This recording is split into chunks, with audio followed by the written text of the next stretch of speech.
Chapter 19. It was about noon when I heard the bell. It sounded like the bells I heard at St. Anna's Bay in Shotgate. Small boats and tugs use them to tell the engineer where to go fast or go slow, with the engines in reverse. For a moment I thought I was dreaming. Then I heard the bell again, and with it, the slow chugging of an engine. And then I heard voices. They were coming from the East Beach. I ran down there. Yes, a small boat had come to Devil's Mouth and was approaching our quay. I yelled, "I'm here! I'm here!" There was a shout from across the water. A man's voice. "We see you!" I stood there on the East Beach, Stucat at my feet, looking in the direction of the sounds, and I heard the bell again. And then the engine went into reverse, the propeller thrashing. Someone yelled, "Jump, Scotty, the water's shallow." The voice was an American, I was certain. The engine was now idling, and someone was coming towards me, and I could hear them paddling across the sand. And I said, "Hello?" There was no answer from the man. I suppose he was just staring at me. Then he yelled something to the boat. "My Lord, it's a naked boy and a cat." The person on the boat yelled, "Anyone else?" I called out, "No, just us." I began to move towards the man on the beach, and he gasped, "Are you blind?" I said, "Yes, sir, I am." In a funny voice, he asked, "Are you all right?" "I'm fine now that you're here," I said. He said, "Here, boy, I'll help you." I said, "If you carry Stucat, you can just lead me to the boat." After I climbed aboard, I remembered Timothy's knife stuck in the palm tree. It was the only thing I really wanted off our quay. The sailor who had carried Stucat went up the hill to get it while the other sailors asked me all sorts of questions. When the first sailor came back from the hill, he said, "You wouldn't believe it up there." I guess he was talking about our hut and the rain catchment. He should have seen the one Timothy's built. I don't remember everything that happened in the next few days, but very soon I was helping the gangway of a destroyer on the deck. I was asked so many questions all at once. One man barked, "Stop badgering him. Give him some food and medical care, and get him into the bunk." A voice answered meekly, "Yes, sir, Captain, sir." Down in the sick bay, the captain asked, "What's your name, son?" "Philip Enright." "My father lives in Willemstad. He works for the Dutch Royal Shell," I answered. The captain told someone to get a priority radio message off to the naval commander at Willemstad, and then asked, "Well, how did you get on that little island?" "Timothy and I drifted on to there after the Hato sunk." "Where's Timothy?" he asked. I told the captain about Timothy and what had happened to us. I'm not sure the captain believed any of it, because he said quietly, "Son, get some sleep.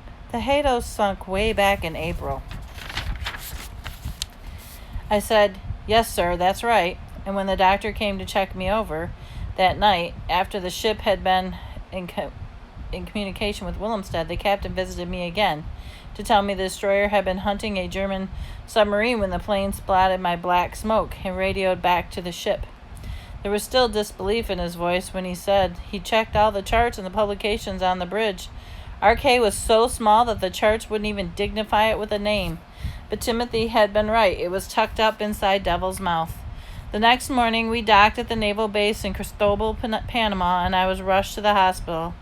Although I really didn't think it was necessary, I was strong and healthy. The doctor at the destroyer said that I was. My mother and father flew in from Willemstad in a special plane. It was minutes before they could say anything. They just held me, and I knew my mother was crying, and she kept saying, "Philip, I'm so sorry." The Navy then notified them that I was blind so that it wouldn't be a shock, and I knew I looked different. They brought in a barber to cut my hair, which had grown to be quite long. We talked for a long time with Stucat on my bed, and I tried to tell them about Timothy and the quay, but it was very difficult. They listened, of course, but I had the feeling that neither of them really understood what happened to me on our quay. 4 months later in the hospital in New York, after many x-rays and tests, I had the first of 3 operations. The piece of timber that had hit me that night at the Hato went down had damaged some nerves. But after the 3rd operation, when the bandages came off, I could see again. I would always have to wear glasses, but I could see. That was the important thing. So in early April, I returned to Willemstad with my mother, and we took up life back where I had left off the previous April. After that, I'd occasionally reported lost at sea. She'd gone back to Krakow to be with my father. She had changed in many ways. She had no other thoughts of leaving the island now. I saw Henrik van Boven occasionally, but it wasn't the same when we played at the Dutch or the British. He seemed very young to me. So I spent a lot of time in St. Anna Bay at the Rudegate Market talking with all the black people. I loved the sound of their voices. Some of them had known old Timothy from Charlotte of Amelie, so I felt very close to them. At war's end, we moved from Chilaro, Caraco to when my father's work was finished. Since then, I've spent many hours looking at charts of the Caribbean, and I found Ronacanda, Rosaline, Quinto Señero Banks, and I found Beacon Cay and North Cay, and the islands of the Provincia of San Andres. And I also found Devil's Mouth. Someday I'll charter a schooner there, out of Panama, Devil's Mouth. I hope to find that lonely little island where Timothy is buried.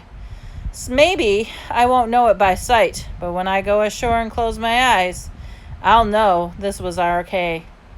I'll walk along the East Beach, out to the reef, and I'll go up to the hill in the row of palms and stand there on his grave and say, "This be outrageous Cay, eh, Timothy?"